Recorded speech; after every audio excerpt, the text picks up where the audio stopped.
రాజవిద్య రాజగుహ్య యోగము పరమాత్మ ప్రాప్తికి సుగమ మార్గం. భగవద్గీతలో 9వ అధ్యాయం అత్యంత విశిష్టమైనది.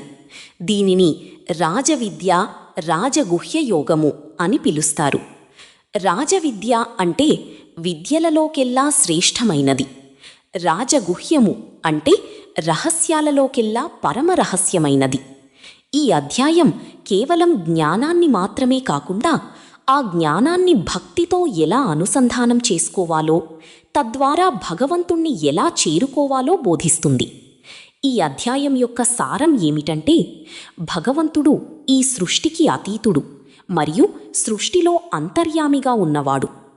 భక్తి మార్గం ఎంతటి సామాన్యునికైనా అందుబాటులో ఉండే సులభమైన మరియు అత్యున్నతమైన మార్గమని శ్రీకృష్ణ పరమాత్మ అర్జునుని ద్వారా మనకు చాటి చెప్పారు. ఈ అధ్యాయంలో మొత్తం 34 శ్లోకాలున్నాయి.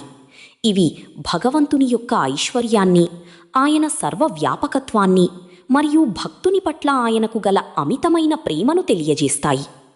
పత్రం పుష్పం ఫలం తోయం యోమే భక్త్యా ప్రయచ్చతి వంటి శ్లోకాలు భగవంతుణ్ణి పూజించడానికి పెద్ద పెద్ద యజ్ఞయాగాదులు